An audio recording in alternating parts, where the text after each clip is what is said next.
much does Jokic need this ring, this championship, to validate his greatness? Doesn't. We've skewed it. We've determined the argument that if you don't win a ring, you're not great. So because he doesn't have a ring, he's not great. Because Stockton Malone doesn't have a ring, they're not great. Because Tony Gwynn does not have a ring, he wasn't a great player. Dan Marino, he wasn't a great player. It's a piece of the puzzle. It's not the puzzle. Somehow, I don't know who hijacked this argument and said, if you don't have a ring, you're not a great player. Now, if you want to start ranking players, let's just say, okay, for the power forward position, I think Tim Duncan, based on his accomplishments and based on his championships, he's the greatest power forward. But that doesn't mean that he isn't on that list. That just means, for me, he can't be ranked in front of Tim Duncan, who should have 6 rings. No, he should have fewer. But anyway, so for Skip, I know, I mean, the guys are averaging a 30-point triple-double. Of guys with at least 2,000 career playoff minutes, Joker ranks 13th in both assists, 7 per game, and rebounds 12. No other players in the top 30. So he's not great. 2 MVPs, he's not great. So in other words, in order for you to validate the greatness, you need a ring.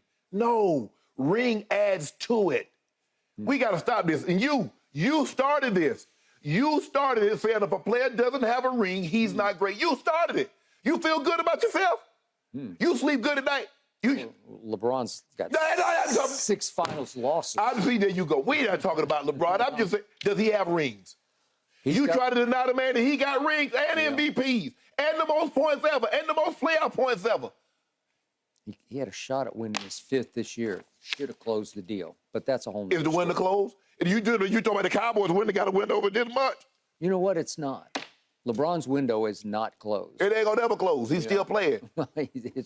Father Time will finally just slam it on. Well, that's when it closed, when Father Time tell him to go. But until then, it's still open. All right, back to Joker. You love this guy.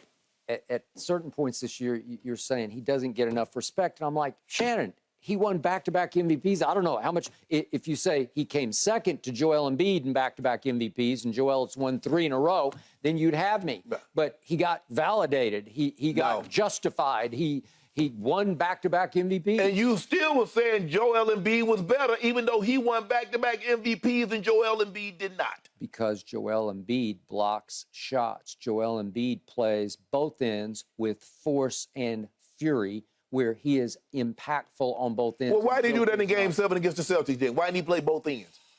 Because he had a torn ACL. All right, look, here's the Joker point, and we have to put him in context of this moment. The truth is, this finals for Joker is can't win because he better win because he's supposed to win easily, right? We got to keep it in the context of he and his team are prohibitive favorites, heavily favored to beat the 8 seed Miami Heat. So the truth is he's in a precarious position because if he, let's just say, if I'm right and he doesn't win this finals, it actually invalidates him because people will say, you couldn't even beat the 8 seed, right? So this is a tough spot for him because everybody But if he wins, they're gonna say, it's a foregone conclusion that he's going to win because they're just better. But then again, if he wins, you're going to say it's invalid because he beat an 8 seed. No, I won't say he should do this. Right? Wouldn't you agree right now? You picked him. Yeah, I picked him. Okay. But here's the thing, Skip. See, he's in a no-win situation. If he wins, he's supposed to win. If he loses, I can't believe he lost. But then you invalidate what he did, just like LeBron in the ball. You talk about they played the lowly Miami Heat and know this and know that. No bam. Okay, well, Jason Tatum got hurt the first play of the game. You didn't diminish what the Heat had done. But when LeBron won, look at Bam's shoulder and look at Dragic, and they played the lowly Heat. Dragic was their leading playoff scorer, and right on schedule. He can't go in Game 1. He's out. Remember, he tried to hobble in like Game 5. Yeah. It was a joke. Skip, I just think the thing is that somehow we've tied greatness to rings, and that's not true because there are a lot of players that weren't great that have rings. Okay, I could go on and on about. Was he that guy? Again, he won an MVP. I got it. But as a team leader, as a big-time playoff player, don't get me started. I know too much. I'll take Tim Duncan over Charles as a leader and a winner any day. Nobody is taking anybody over Tim Duncan at the power forward position. You can make a case Tim Duncan is a top 5 player all time. Yeah. Okay. Don't get me started on Dan Marino because I know too much. You worked with him obviously closely. I carefully studied his career. You can argue he was the greatest thrower of the football. Even you argue Aaron Rodgers, but listen, this guy. Oh, in the era in which he's doing what he did. That's 6,000, 6,400 yards in today's game. If they were allowed to play, if he could play that season. Okay. But Dan was so driven to be the greatest passer ever that he did it at the expense of a run game because they didn't have a run game because he didn't want a run game. He screamed at David Shula, the play callers. He wanted to throw the hell out of the football because he could. Right. And he did. And it hurt them because it was hard to win with that formula. So he had his one moment in the sun. I was at the game. It was at Stanford Stadium out here in Palo Alto, right? And he ran into arguably the greatest buzzsaw ever featuring Joe Montana, and they were just too good. Right. And it was like 38-16 or something like that. It was in that ballpark where it was basically a mismatch. But Dan couldn't keep his defense off the field by running the football. There's no time of possession. He's just going to throw it. I mean, he had played, although he played 16 years, he had one 1,000-yard rusher. Yep. And back then, running was the way to win championships. You ran the football and you played defense behind it. And if you couldn't run the football, the likelihood of you getting to and winning a championship, because even when you look at the 49ers, Skip, they could still run the football.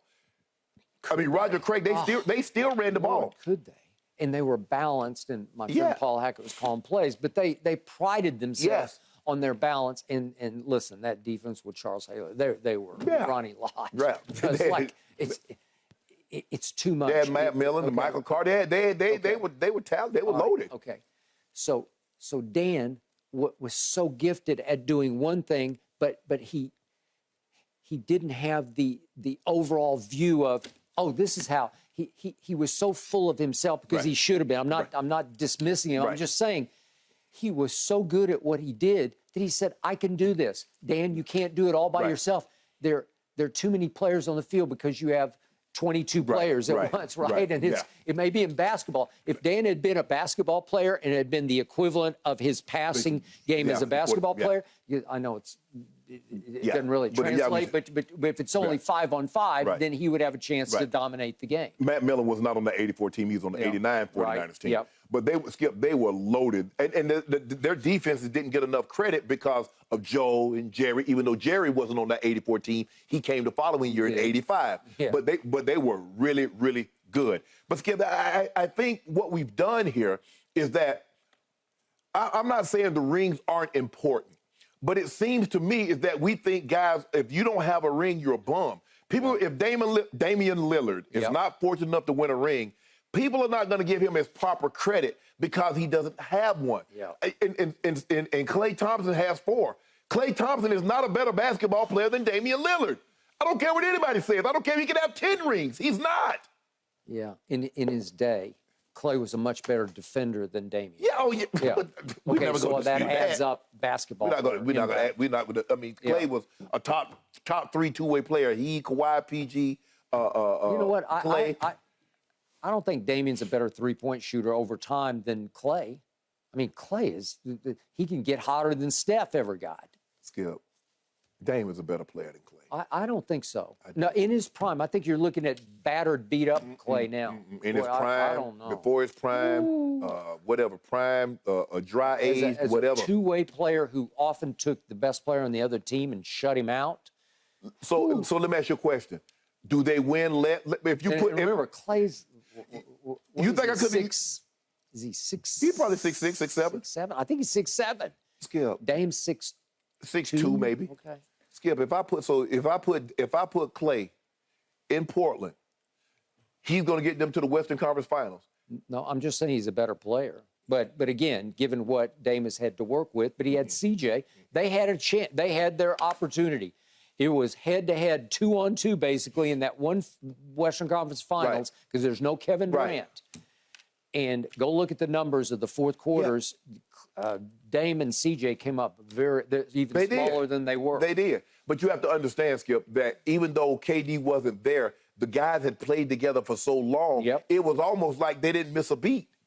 So when the core is there, now if Steph had been out, it might be a different argument because KD's in there and Clay and Draymond play together, but not so much with KD. But when you take KD out of the mix and you still have the big three that have been playing together for probably 5-6 years at that point in time. Yeah, culture prevailed. Sort of the backbone, the warrior mentality prevailed. I think, Skip, if Jokic were to win a ring, now we start having to evaluate him. Where do you put him on the all-time great list? Okay. It's going to be hard to say if he wins a ring, Skip, I'm putting him in the top 20 as a top 20 player right now. All I'm saying is I got you.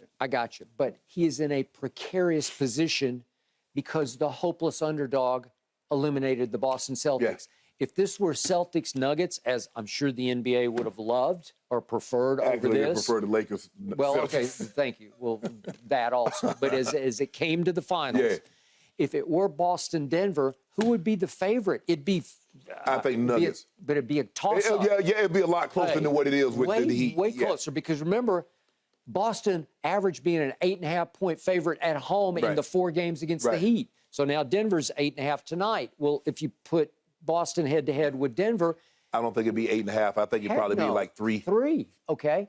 And it would be close. Maybe Denver would be a slight favorite only because, oh, wait a minute. No, Boston would have home court. Right. Yeah, because they had a better 1 seed.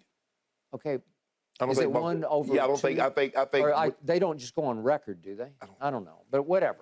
My point is, my point about Joker is, if he beat Boston, if Jason and Jalen had done what they were supposed to do, then it'd be a mighty clash, right? It'd be a titanic clash. But I think if you think about what Jokic had done, he beat KD and Book, no slouches. He beat AD and Bron. Now, granted, it would be probably a more impressive run if he had he beat the Celtics with Jaylen Brown and JT. Okay, well, that's a validation. Then you'd look back and you'd say, what a body of work through these playoffs. But to get through the Phoenix and to get through the Lakers, and if he can close it off, for me, if he wins a championship, Skip, he has to be. You have to put him in the top 20 all time.